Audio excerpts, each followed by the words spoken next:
tout comme n'importe quelle marchandise, les œuvres d'art voyagent. Elles traversent les océans, les continents. Elles passent d'un vendeur à un acheteur, d'un marchand à un collectionneur, d'un musée à une exposition temporaire. Marchand d'art de renommée internationale, Ernst Beyeler tient à Bâle une galerie d'art depuis plus de 50 ans. Si elle est de modeste dimension, elle n'en est pas moins l'une des plus importantes en matière d'art du XXe siècle. Pour moi, qui suis critique d'art, le nom de Beyeler est une référence capitale. C'est un véritable mythe.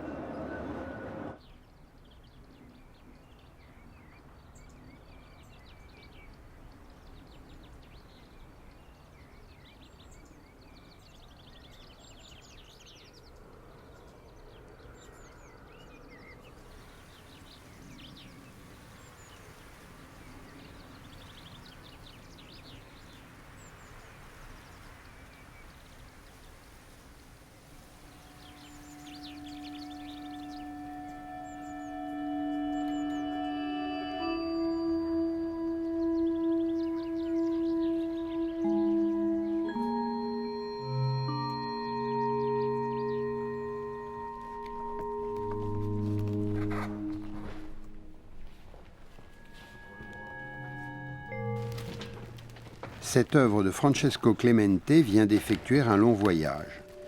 La Fondation Beyeler l'a empruntée pour une exposition qu'elle organise sur le thème d'Eros. Elle n'y séjournera que quelques semaines.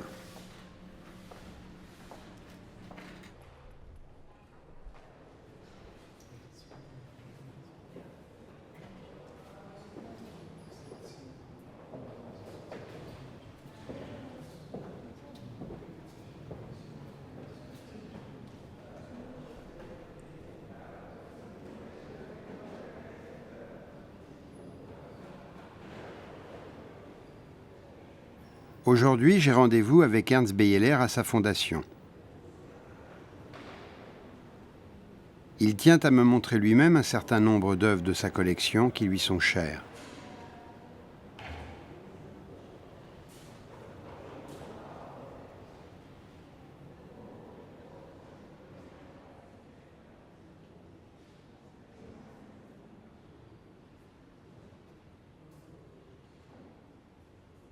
Tout cela, ce sont des tableaux que vous avez acquis à différents endroits. Ça, c'est un tableau de la collection Thompson. De la collection Thompson. Oui, que j'ai toujours gardé parce que c'est un beau exemple de surréalisme. Oui, tout à fait. Mais donc, ce sont des tableaux que vous avez achetés à différents moments, à différentes époques. C'est ça, oui. Ça, j'ai acheté à Picasso directement. D'accord. Et cela, par exemple, qui est une période tardive. Oui, c'est très tardif et ça m'a plu par sa couleur. C'est très plaisant, c'est très joyeux et c'est un double portrait en même temps d'elle et de lui. C'est du Rubens. Oui, c'est ça.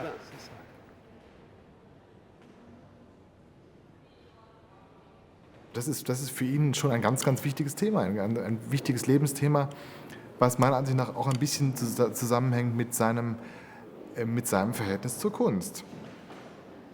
Ich glaube, Eros ist nicht nur auf die Beziehung zwischen Mann und Frau, zwischen Menschen, sagen wir mal so, bei ihm beschränkt, sondern es geht wirklich auch um Leidenschaft für die Kunst. Es gibt starke und schwache Bilder, oder sagen wir mal starke und weniger starke Bilder, also auch in diesen Worten. Ja? Nun kann man das natürlich eigentlich gar nicht messen, objektiv, aber man entwickelt mit ihm, wenn man Bilder anguckt, sehr schnell ein Gefühl, was man ja auch irgendwie schon irgendwo hat.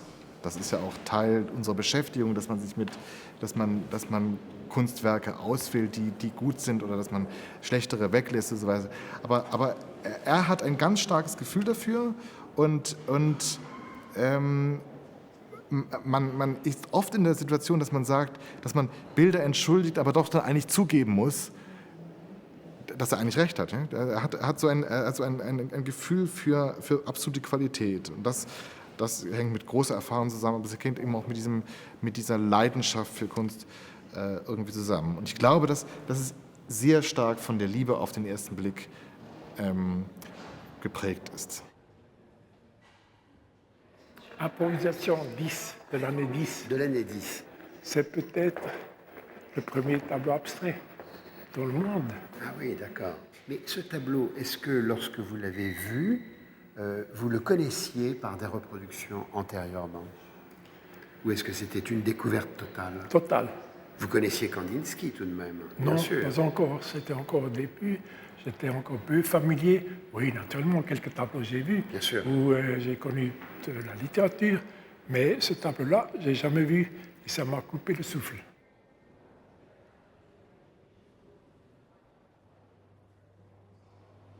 Aber das ist schon diese Sache mit der Improvisation Nummer 10 von Kandinsky.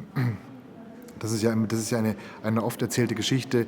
Nicht nur kommt da auch der Kloß im Hals her, hat das Bild gesehen, er musste es haben, hat das Bild gesehen bei Ferdinand Möller in Köln und er hat es erworben. Und dann erzählt er immer wieder von der einfachen Hausfrau, die zu Geld gekommen war und in die Galerie gekommen ist und die gesagt hat, ich möchte das Bild haben, das kaufe ich. Und wie viel kostet das? Und dann sagt er einen Preis und die Frau nimmt das und dann fragt sie, wer hat das gemalt? Und dann hat er gesagt, Kandinsky. Und die Dame sagt, wer war Kandinsky? Nicht? Und dann hat er das erzählt und so weiter. Dieser direkte Zugang, ich glaube, dass er doch sehr stark auch von der Vorstellung bestimmt ist, dass man einen direkten Zugang zu Qualität irgendwo hat. Dieser ganz reine, unverstellte Blick. Ich glaube, dass auch das dahinter steht, dass er die Geschichte auch immer wieder gerne erzählt und dass er sehr stark von diesem unverstellten Blick geleitet worden ist. Man kann es ganz direkt erleben, wenn man mit Ernst Beiller vor einem Kunstwerk steht, das er vielleicht noch nie gesehen hat oder länger nicht gesehen hat oder das neu gehängt wurde an einer anderen Stelle. Man sieht, er hat einen ganz speziellen Blick dann drauf. Das ist so ein ganz genau Hinschauen. Man merkt auch ganz genau, wenn ihn etwas fasziniert. Und das ist sehr direkt. Er reagiert sehr direkt auf Bilder. Er hat auch so etwas wie ein absolutes Gedächtnis für Bilder. Er erinnert sich manchmal ganz genau, ich habe dieses Bild da und da gesehen und das stimmt dann auch. Und das ist etwas ganz Starkes. Wenn er vor einem Bild steht, das ihn irgendwie packt, da spürt man, da passiert etwas. And as I thought about talking about Ernst, I thought about Ernst the artist. Let's assume he starts out as an artist. He did paint, he makes watercolors today. He uses his eyes. When he first began to do any kind of commercial work, he began as a book dealer and I think he worked for a rare book dealer who had some prints. And then he dealt with prints. And when you deal with prints and look at prints, you're looking at different states, you're looking at different editions. If they're the old masters, you're looking at different generations of printing of the same plate of 16th century, 17th, 18th, 19th. There's so much connoisseurship that close-up viewing requires that this could have been excellent training for his eye. But probably his eye was also very receptive and responsive to modern art and to art in general, to nature. Probably the more he looked at modern art, and maybe in the beginning he was doing more looking than a lot of dealers. Es hat ja alles ganz einfach und klein begonnen. Die japanischen Drucke auf dem Tuch, das er über die Bücher des Antiquariats da befestigt hatte und dann Ankäufe gar nicht unbedingt europäischer Kunst, dann erste europäische Werke und ich glaube, er hat einfach nach und nach gemerkt, wie intensiv ihn diese Sachen ansprachen, ist mit den Sachen gewachsen, hat auch eine relativ diskrete Verkaufspolitik geführt. Er erzählt das immer wieder, dass er nicht hingegangen ist und den Leuten gesagt hat, schau mal hier und hier und hier, sondern er hat gesagt, die Leute müssen selber schauen. Wenn sie dann was wollen, dann werden sie mich fragen und da kann ich vielleicht ein bisschen was dazu sagen. Aber ich glaube, das war so ein langsames Hineinwachsen. Er hat dann den Raum auch genutzt, die Möglichkeiten genutzt. Er hat sein Feld von Künstlern, die ihn faszinierten, ausgeweitet. Es kam Kontakt mit Künstlern dazu, ja, bis hin zu der großen Weihe sozusagen durch Picasso. Aber ich glaube nicht, dass es sozusagen so etwas wie ein Urmoment gegeben hat. Das war ein langsames Hineinwachsen in dieses neue Feld, das ihn faszinierte und wo er merkte, dass er eben sehr stark reagiert auf diese verschiedenen künstlerischen Positionen.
Me voici à la galerie Beyeler. Elle est située dans le centre historique de Bâle. En ce moment, il y a une exposition de l'artiste allemand Wolfgang Leeb.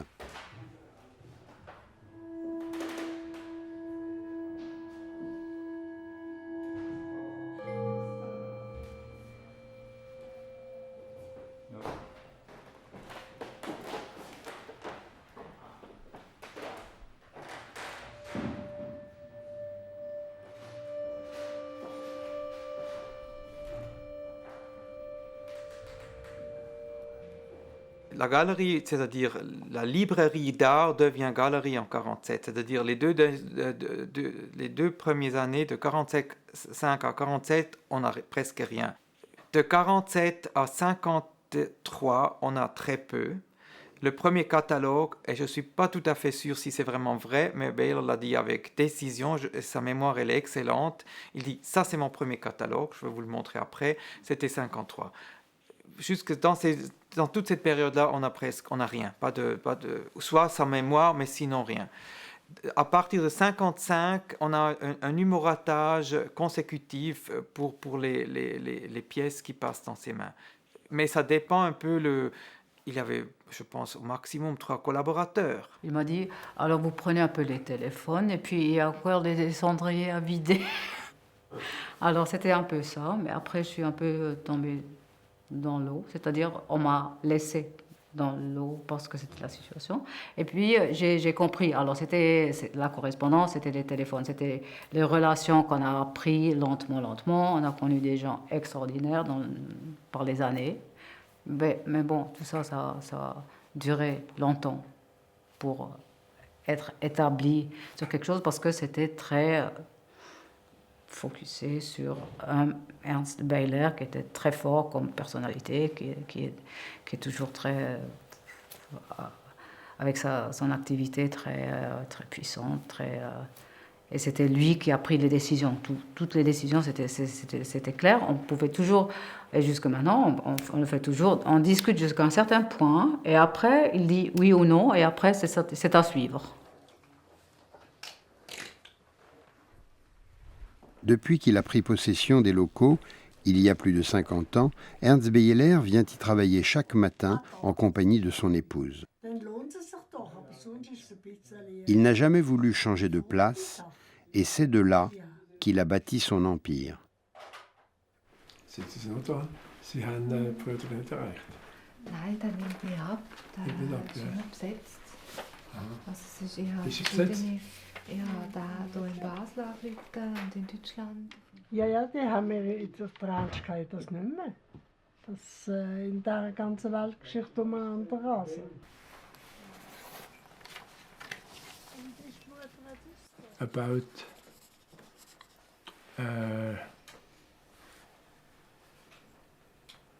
Matisse.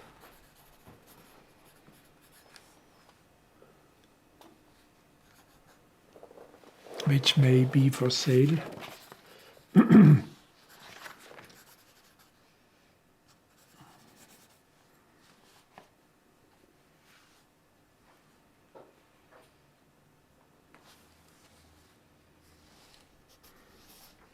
We will get the painting in the next few days for the Matisse exhibition.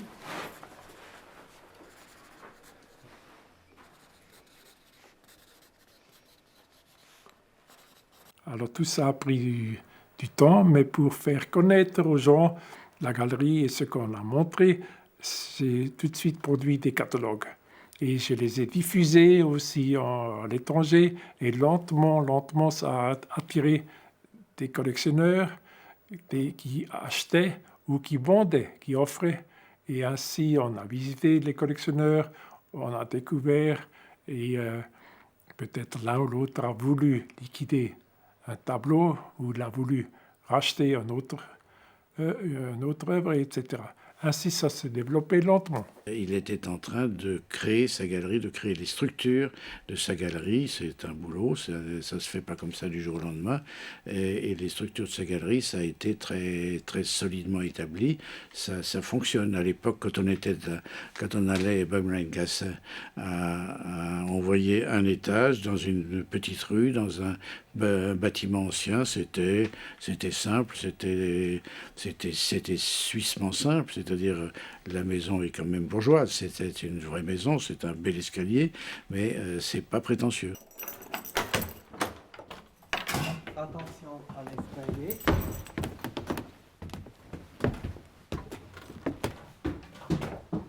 Voilà, arrivé. Vous voyez, c'est le fameux grenier. D'ailleurs là, l'ancienne cartouche de la librairie du Château d'Art, Ernst Beyeler, format, c'est-à-dire succession de Schloss. C'était le propriétaire dont il avait racheté la librairie. Alors, entrons. Je vous en prie.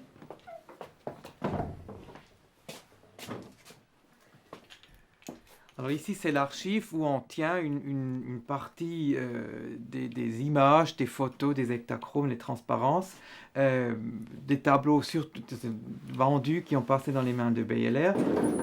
C'est organisé chronologiquement. Toute cette armoire-là, c'est Picasso. Là, par exemple. Ça, c'est le tableau du MoMA, un peu plus tard que cette époque demoiselle.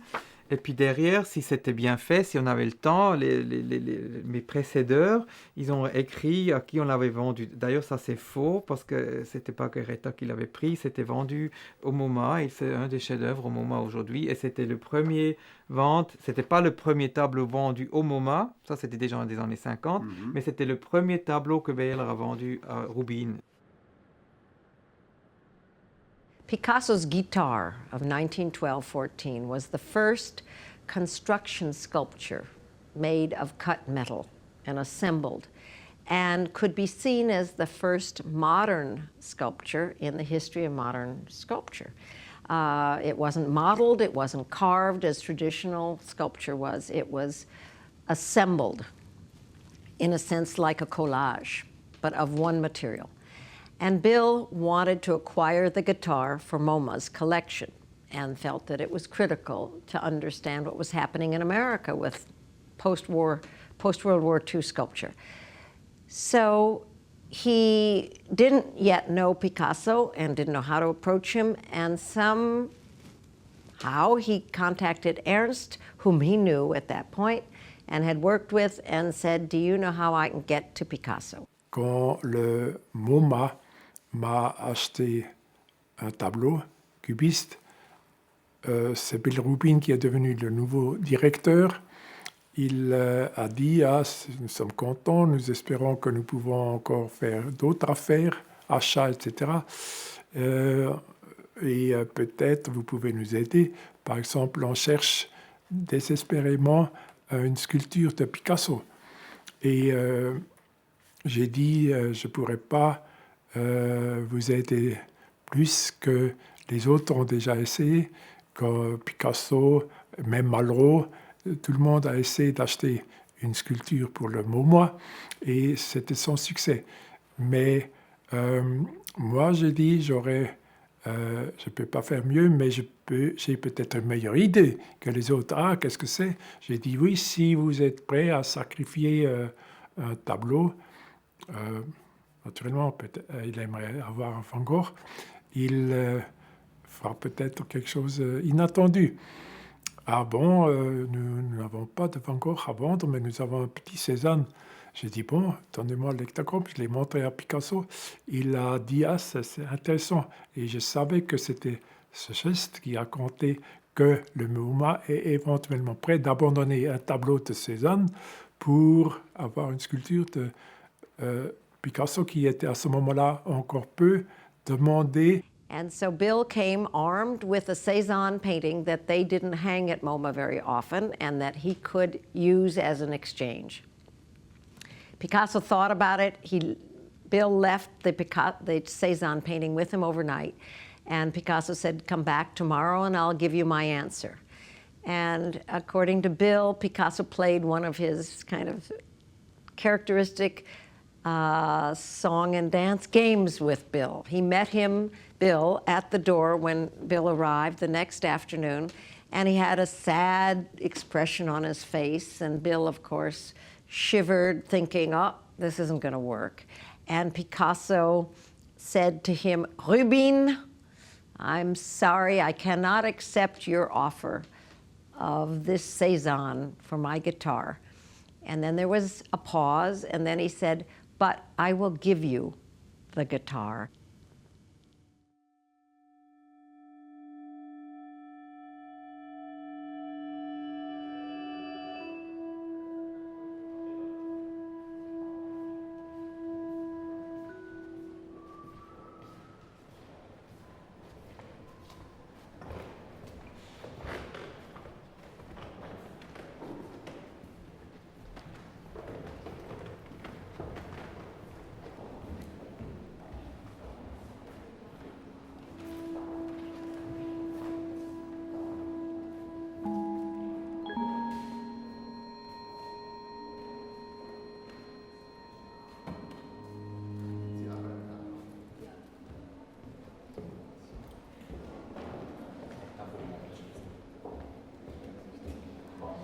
Er ist eben auch immer volles Risiko gegangen.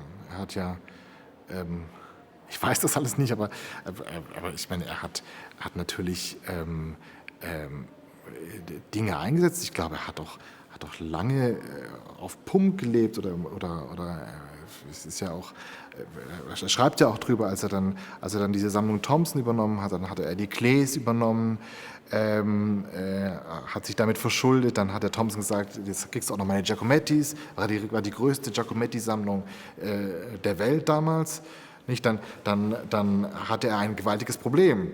Gut, dass er Basler Freunde hatte, die dann ihm dann noch irgendwie geholfen haben, aber ich meine, er stand also bestimmt irgendwie oft am Abgrund. C'est un portrait de G. David Thompson. Alors l'arrivée de G. David Thompson de Pittsburgh dans tous les sens a changé la vie de Beyeler. Je suppose que Thompson est entré la première fois dans cette galerie en 1957, plus ou moins. C'était un grand collectionneur qui a fait sa fortune dans l'industrie de l'acier. Il a certainement gagné beaucoup d'argent pendant la Deuxième Guerre mondiale. Il était fournisseur de l'armée américaine. C'était vraisemblablement un homme extrêmement difficile, pour ne pas dire méchant. Un collectionneur très rusé qui savait bien marchander sur les prix. Il est venu un jour, il a examiné ce qu'on a accroché et il a trouvé que c'était quelques pièces qui l'ont intéressé. Il m'a demandé les prix, je les ai donnés. Il n'a rien dit. Il a simplement dit « je vous offre la moitié ». Et Beyeler a eu le courage de dire non. Et Thompson fou furieux, sortait de la galerie et sortait. Et plus tard, on a dit à Beyeler, mais il semble que vous avez vraiment eu grand tort parce que vous avez fâché un client peut-être très important. C'était le contraire qui était le cas. Thompson a dû prendre la leçon. L'été prochain, il est revenu. Naturellement, de nouveau des intérêts pour un achat. Il marchandait encore pour les prix, mais il savait qu'il y avait une limite. Et ainsi, il m'a téléphoné un jour, il a dit je vais vendre mes clés. Est-ce que... J'ai dit oui, mais j'ai fait des estimations. Est-ce que c'est la base de discussion? Il a dit oui. Et j'ai dit j'arrive. Et ainsi, on a discuté de la collection de ces clés. C'était les deux collections les plus importantes parmi sa collection, clés et Giacometti. Combien avait-il de clés? Il avait plus qu'une centaine. Et Giacometti aussi plus qu'une centaine.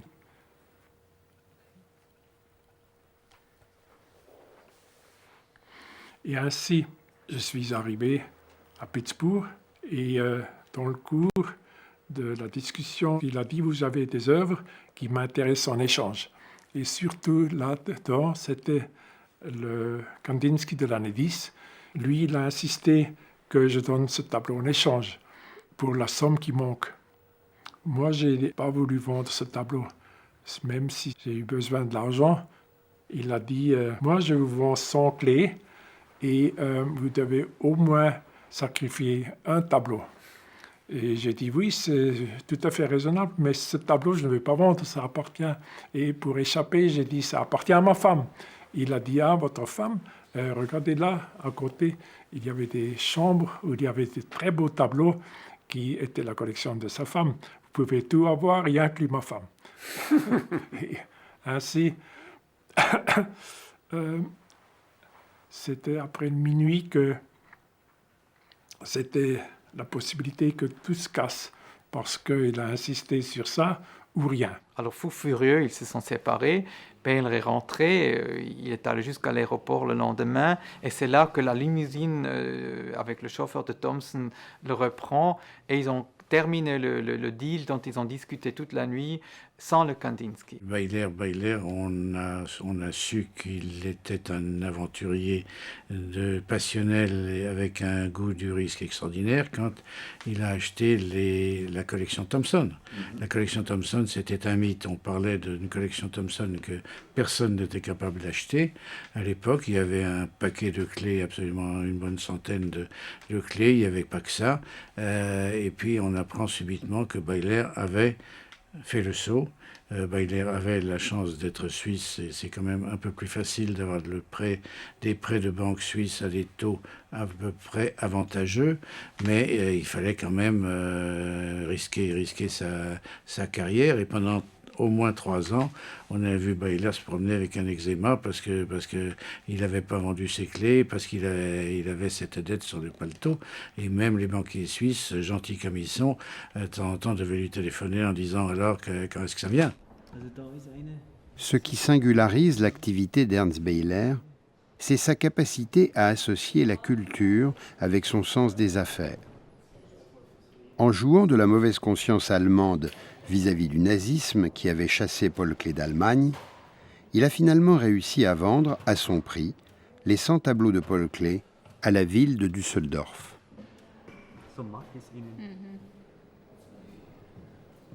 Diese hohen Preise, die Biller schon hatten, als er dann wirklich ganz intensiv im Geschäft war, das war nie das, worum es ihm ging. Also das ist wirklich, das merkt man, wenn man ihn kennt, das ist ganz eindeutig.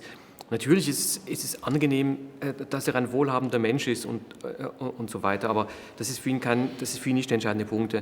Das ist wirklich, das spürt man ganz, ganz stark. Er hat auch keinerlei Dünkel, also es ist wirklich ganz klar, er geht zu den Aufsehern und redet mit den Aufsehern. Das macht er wirklich nicht, weil er irgendwie eine Show machen möchte und sozusagen den netten, reichen spielen möchte, überhaupt nicht. Er kennt auch ganz andere Verhältnisse und es ist für ihn nicht das Zentrale. Die Bilder sind halt teuer, wenn ein Bild gut ist und er das Geld irgendwie zusammenkriegt, dann kauft er es eben. Ja, das nimmt er halt in Kauf. Da ist er auch ganz, ganz cool dann irgendwie. Aber es geht ums Bild, es geht nicht um die Summe. Das ist ein sehr schöner Zug und das spürt man eigentlich ständig. Und das ist vielleicht auch diese Großzügigkeit, wie er das dann eben auch hier allen eigentlich präsentiert. Ich meine, da sprichst du was ganz Wichtiges an, denn ich meine, diese äußere Bescheidenheit, das ist in dieser Branche natürlich nicht so gang und gäbe, nicht? Also weder Privatinseln, noch Boot, noch Flugzeug, ja? Sondern eigentlich immer die Tram und vielleicht manchmal das Taxi und lange das Velo und das ist schon faszinierend. Das, worum es geht, das ist eben hier die Kunst. Und da nur das Beste. Ja? Und da durchaus dann also auch auftrumpfen können. Ja, das ist schon ziemlich faszinierend. Un jour, il m'a offert 3-4 tableaux Renoir, etc., qui m'ont moins intéressé.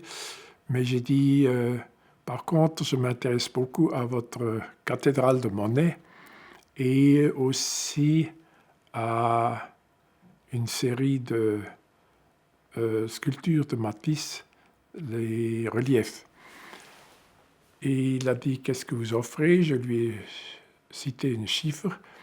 Il a réfléchi et quelques jours après, il me téléphone « J'accepte votre offre pour ce tableau. » Et parce que c'était très fort, cette offre. Et pourquoi vous aviez fait une offre si forte?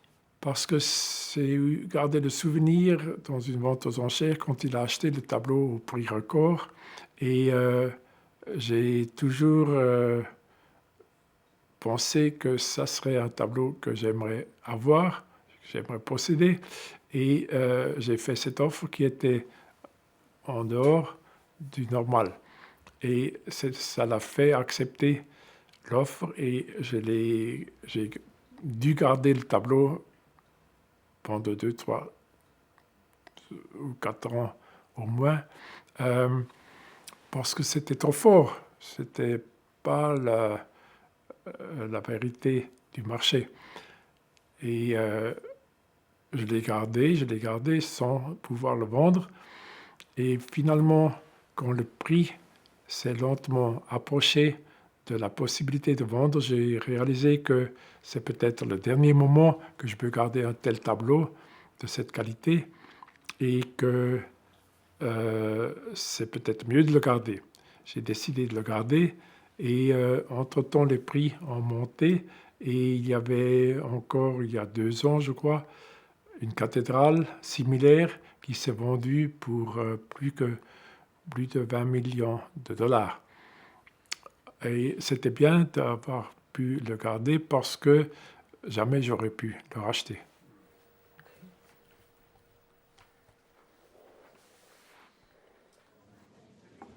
Le numéro 302. Cette autre œuvre de Boudin, on fleure la côte de Grasse. Et nous débutons ici les enchères à 60 000 euros nous sommes. Oui, 65 000, 70 000. À 70 000 euros pour cet avion, pour 70 000 euros. 95 000, 95 000, 100 000, 110 000, 120 000, 42 000, 45 000, c'est toujours ici pour 45 000. À 45 000 euros. 4 200, 4 500, 4 800, 5 000, oh, 10 000, 11 000, 12 000, oui, 13 000 nous sommes. À 13 000 euros, 14 000, 15 000. À 15 000 euros, vivement pour 15 000 euros pour cette œuvre à 15 000 euros. À 15 000 euros. Que dit-on de là de 15 000 euros pour cette œuvre à 15 000 euros? C'est vu à 15 000 euros? À 15 000 euros. 16 000, 17 000. 17 000 avec Francine. Nous sommes à 430 000 euros. J'adjuge. Adjugé pour Charis au téléphone à 430 000 euros. Pierre Labrade à nouveau. Les roses jaunes, signées en bas à droite. J'adjuge 34 000. 9 500. Je vends donc ici pour 9 500. C'est bien vu, monsieur?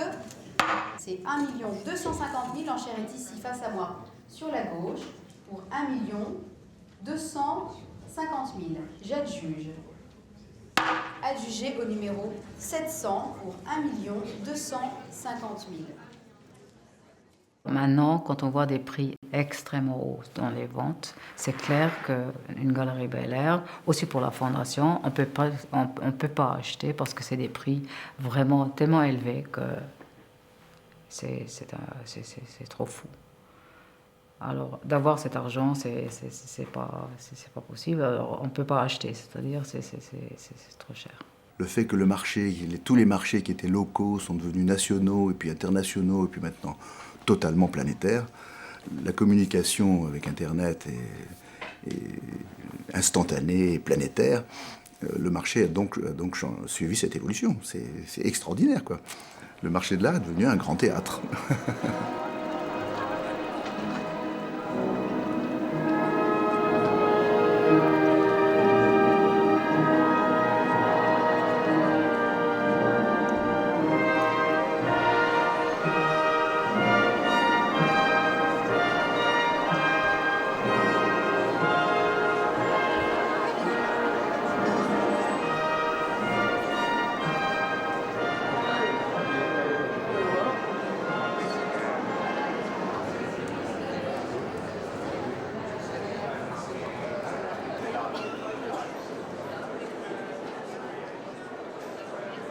Le marché de l'art n'est plus ce qu'il était du temps où Beyeler achetait des collections ou des ensembles d'œuvres d'un même artiste.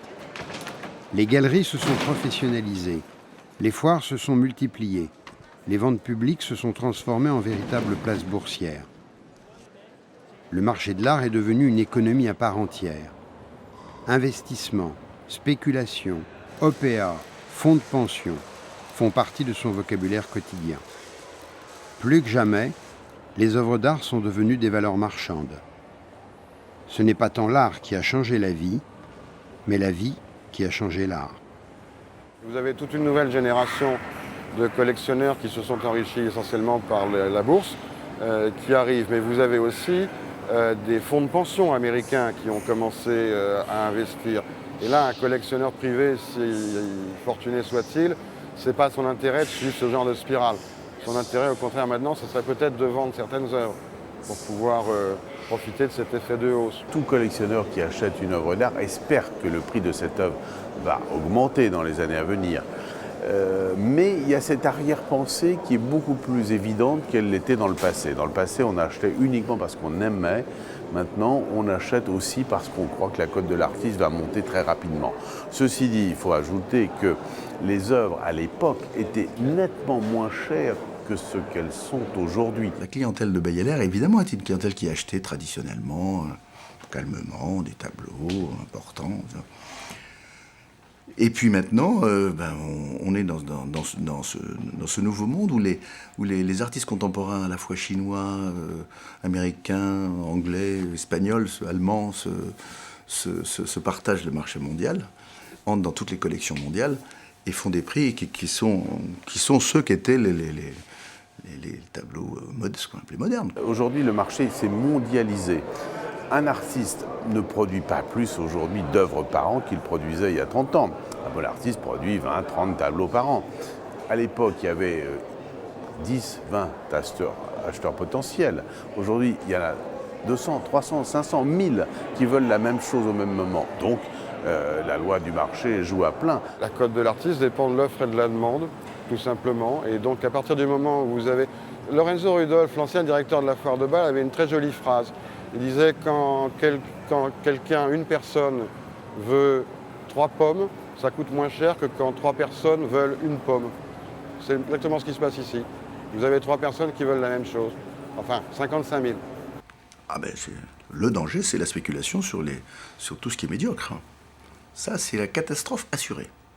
Pourquoi ce ne serait pas un danger sur la spéculation de ce qui est de qualité ? Parce que ce qui est de qualité reste de qualité. Alors, de toute façon, qu'on achète des chefs-d'œuvre, même cher, ça reste des chefs-d'œuvre. Oui, mais l'histoire est là aussi pour nous dire justement qu'on ne sait pas toujours exactement ce qui demeure, je dirais, dans cette qualité. On ne se trompe pas souvent, quand même. Probably it's not an absolute question of sense or not. It's tied in with the quantities of funds and the depth of the pocket of some of these spenders. And if they make billions in a year, then 150 million isn't such a huge chunk of their livelihood, and it's extra money. So what else are they going to spend it on? And Picasso looks like a very sure bet, and he was a great, great, great artist. So if you can get something on the highest level by Picasso, then perhaps in terms of the conditions of today, it's not out of line.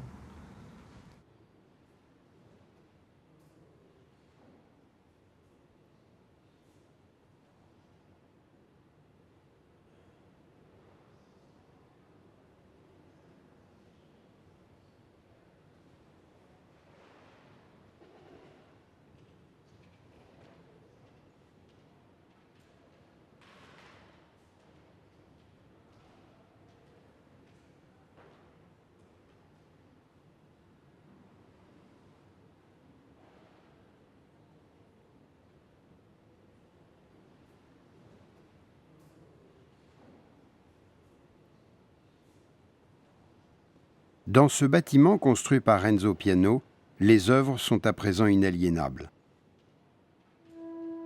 Ainsi, le grand marchand soustrait de la spéculation toute une quantité de chefs-d'œuvre pour les offrir au regard du grand public. La situation financière s'est améliorée. j'ai pu penser de créer un musée moi-même, ce que je n'ai jamais cherché, mais c'était une bonne occasion et j'ai pensé que je pourrais offrir une occasion belle pour les artistes que j'ai connus, Giacometti, etc., toutes ces œuvres que j'aurais aimé de montrer dans un endroit idéal concernant salle, concernant espace, lumière, et pour faire quelque chose d'extraordinaire.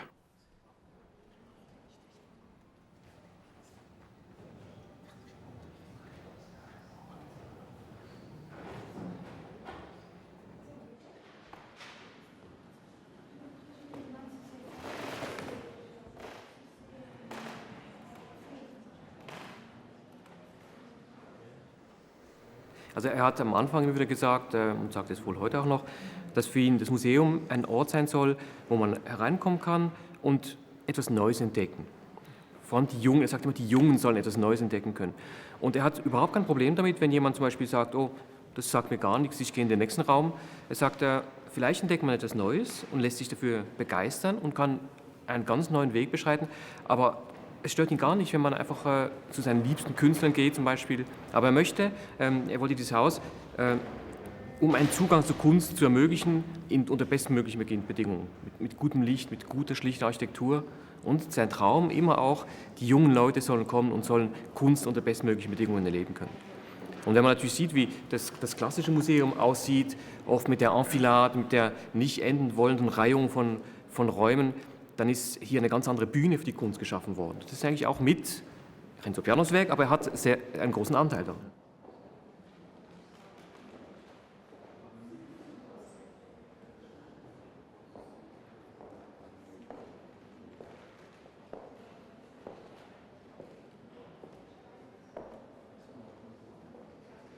C'était vraiment le marchand d'art qui s'est permis uniquement de retenir peu d'œuvres et qui a toujours très bien servi ses clients.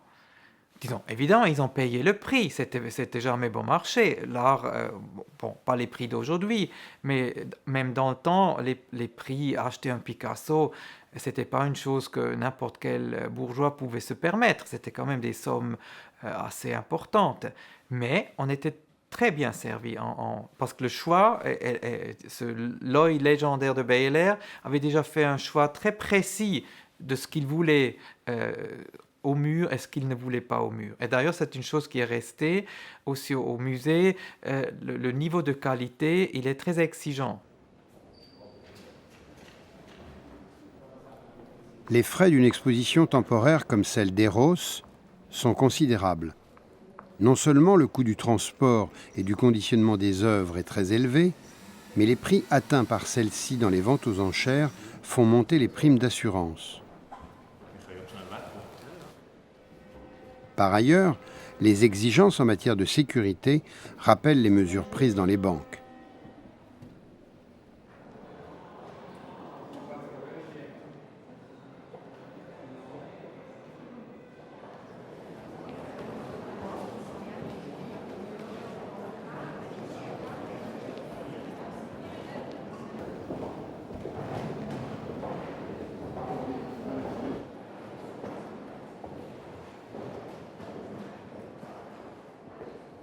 Weil es immer dieses Umsetzen eigentlich des Daseins in etwas ist, was Form bekommt. Das ist eigentlich eigentlich ein bisschen sein Credo, glaube ich. Und von dem her habe ich auch den Eindruck, dass er ja selber wirklich weiß, bestimmte Sachen kann er noch machen, bestimmte nicht, aber er wird bis zum Moment, wo er vielleicht nicht mehr so gut kommen kann, vielleicht mehr sich ausruhen muss oder so, wird er einfach, und auch dann wird er jeden Moment, den er kann, wieder einsetzen dafür. Nicht so zurücklehnen und schauen, kontemplativ das Leben betrachten. Das macht er manchmal am Sonntag, wenn er muss, wenn alles zu ist und so, und die Galerie, er macht es nicht so wahnsinnig gern. Aber dann wirklich sich den Sachen widmen und ein Projekt langsam vorantreiben, mit dieser Intensität. Das ist so ein bisschen, glaube ich, er wird es machen, solange er kann. Ja, klar.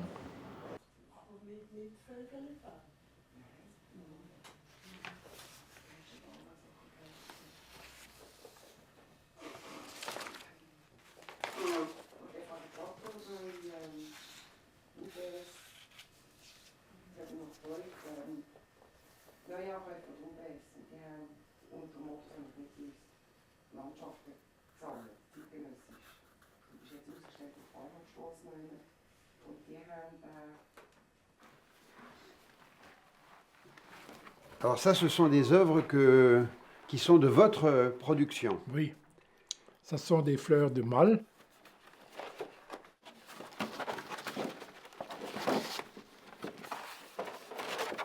Ça sont des choses abstraites. J'ai une fois exprimé mes sentiments envers les amis et je les ai mis dans des formes circulaires.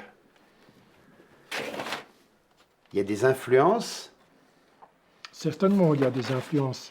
On ne peut pas échapper, mais ça m'est égal. Ce qui compte, c'est que je peux m'exprimer. Mais j'ai voulu encore montrer des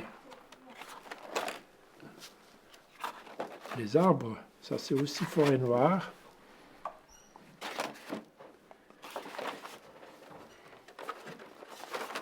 Et vous, vraiment, vous ne travaillez que le dimanche ou vous travaillez tous les jours un peu? Non, quelquefois.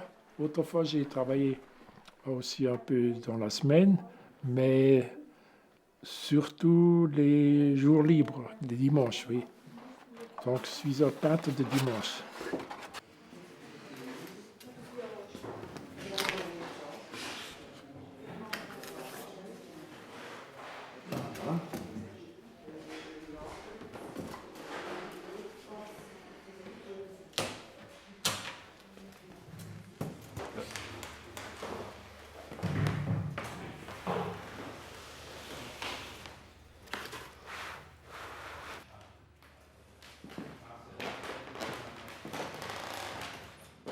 On est peut-être un peu démodé, c'est-à-dire il y a aujourd'hui des jeunes galeristes qui sont très forts dans le contemporain. On n'a jamais fait le contemporain. C'est la première fois maintenant qu'on démarre beaucoup, qu'on entre beaucoup plus dans le contemporain. C'était pas le truc de M. Weller, justement.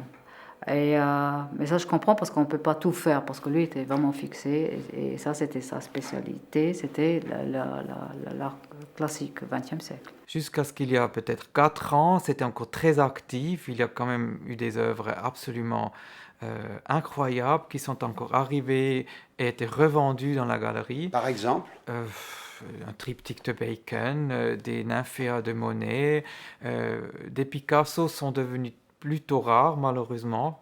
Pourtant, on était quand même une des grandes adresses pour une grande réputation de cet artiste. Et maintenant, c'est quand même devenu un peu plus silent. Le programme a aussi un peu changé. Le stock, c'est pas vide, mais il n'y a plus autant que dans le temps. Et on commence à faire des programmes un peu plus contemporains avec des artistes qui vivent encore. Ja. Okay, ein Stück? Ja. Zusammen, hè? Okay, Hubert. Schön, Hubert.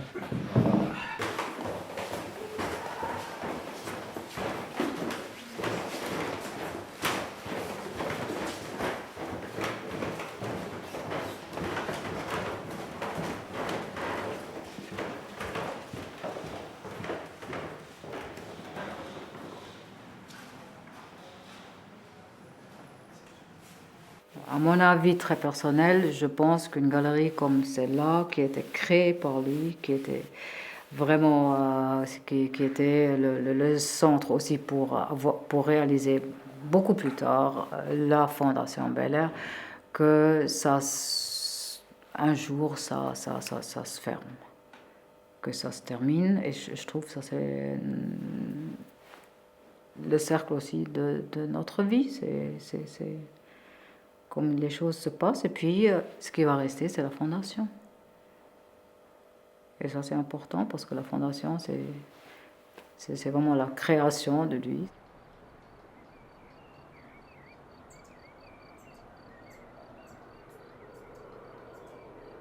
Nature, architecture, peinture, sculpture, Ernst Beyeler a réussi avec sa fondation une réunion étonnante qui cultive tradition et modernité.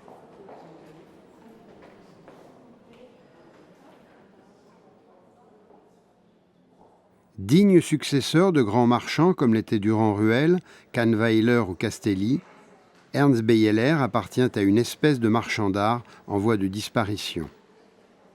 Son métier, il l'a fait comme un artiste fait son œuvre, elle est celle d'un esthète.